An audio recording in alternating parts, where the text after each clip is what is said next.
Hello అండి, ఎలా ఉన్నారు? అందరికీ ముందుగా మహాశివరాత్రి శుభాకాంక్షలు. ఈ శివరాత్రి పర్వదినమున భగవంతుని ఆశీస్సులు అందరికీ అందాలని మనస్ఫూర్తిగా కోరుకుంటున్నాను.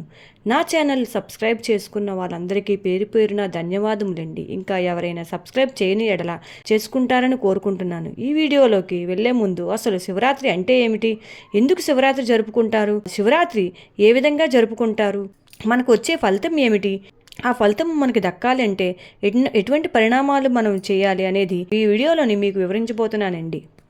మహాశివరాత్రి అంటే మహాశివరాత్రి అంటేనే మన పాపాలను తొలగిపోయే మహిమానిత్యమైన పర్వదినమే మహాశివరాత్రి. అందుకే జన్మ శివరాత్రి అని కూడా అంటారండి. స్వామివారిని భక్తి శ్రద్ధలతో పూజించినట్లయితే తప్పకుండా స్వామివారి అమ్మవారి కృపా కటాక్షాలు మనకు ఉండాలని. అసలు శివరాత్రి అంటేనే రాత్రి వేళలో అమ్మవారు ఆవిర్భవించడం కాబట్టి శివరాత్రి అని అంటారండి. ఈ విశేషమైన పర్వదినము ఈ ఈ ఈ సంవత్సరము అంటే 2025 సంవత్సరంలో ఈ దినము అనగా 26 తారీఖున జరుపుకుంటారండి. మహాశివరాత్రి మాఘమాసంలో కృష్ణపక్షములోని రాత్రి వేళలో చంద్రదశలో కూడుకొని ఉన్న ఈ సమయంలో ఈ శివరాత్రి పండుగ జరుపుకుంటారండి. ఈ మహాశివరాత్రి రోజున ఎటువంటి సమస్యలు ఉన్నా అంటే విద్య, ఉద్యోగ, ధన, వ్యాపార, ఆర్థిక, ఆరోగ్య, దాంపత్య సమస్యలు ఉన్నవారికి సమస్యల నుండి ఎలా బయటపడాలి, ఎటువంటి పరిష్కారాలు చేస్తే మన సమస్యలు తగ్గుతాయి, అటువంటివన్నిటినీ నిపుణుల సహాయంతో మీకు చెప్పబోతున్నానండి. ముఖ్యంగా విద్య కోసము బాధపడేటువంటి వాళ్ళు అనేకంగా ఉన్నారు. వాళ్ళు ఆవునేత్తో అభిషేకం చేయాలి. ప్రదోషకాలం తరువాత అంటే 4 సమయాలు 6:30 నుండి సాయంత్రం వేళ 6:30 నుండి 9 గంటల ప్రాంతం వరకు, మరియు 9:30 నుండి 12 గంటల రాత్రి 12 గంటల వరకు, రాత్రి 12:30 నుండి తెల్లవారి 3 గంటల వరకు, మరియు మధ్యరాత్రి 3:30 నుండి తెల్లవారి 6 గంటల వరకు. ఇదంతా 4 పర్యాయములుగా మహాశివరాత్రి రోజున మాత్రమే మనము చేయాలని చెప్పబడి ఉన్నాయి. వివాహ సమస్యలతో బాధపడేవారు అంటే దాంపత్య జీవితం బాగోలేని వారు శివరాత్రి రోజున పటిక బెల్లము పొడి చేసి ఆ పొడి నీటిలో వేసి ఆ నీటితోని ఈశ్వరుని అభిషేకం చేయాలి.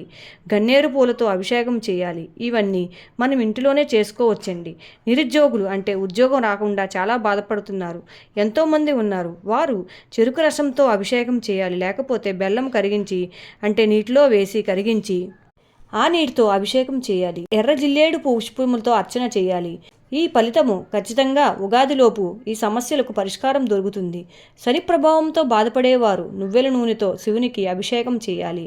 ఇంకా సంతానపరమైన బాధలు ఉండేవారు ఈ 4 సమయాలలోని మామిడి పండ్ల జ్యూసుతోనే శివునికి అభిషేకం చేయాలి.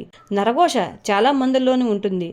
అటువంటి వాళ్ళు ముఖ్యంగా ఆవు నూనె మరియు తెల్ల జిల్లేడు పూలతోనూ అభిషేకం చేయాలి. ఆర్థిక సమస్యలతో బాధపడేవారు అంటే పురాణం ప్రకారము ఆర్థిక సమస్యలతో ఉండేవారు కొన్ని మంత్రజపము చేసుకోవడం వల్ల మనకు ప్రతిఫలం ఉంటుంది. కాబట్టి ఈ శివరాత్రి 4 సమయాల్లో ధనపరమైన నిరుద్యోగ సమస్యలు బాధపడేవారు మంత్రజపం చేయాలి. అంటే చెప్పే 4 సమయాలు ఈ మంత్రాన్ని 1008 3000 సార్లు కానీ అలా 4 సార్లు చేయడం వలన మనకు ఖచ్చితంగా మనకు శివుని అనుగ్రహం ఉంటుంది. ఈ మంత్రము ఏమిటంటే ఓం నమ శివాయ కుబేరాయే ధనధాన్య సమద్విన్యే దేహి తపాయ నమః. ఓం నమ శివాయ కుబేరాయ ధనధాన్య సమద్విన్యే దేహి తపాయ నమః. Thank you friends. ఈ యొక్క వీడియోని అందరూ వీక్షించి శివుని యొక్క అనుగ్రహము మహాశివరాత్రి నాడు మనకి అందరికీ కలగాలని మనస్ఫూర్తిగా కోరుకుంటున్నాను. Thank you.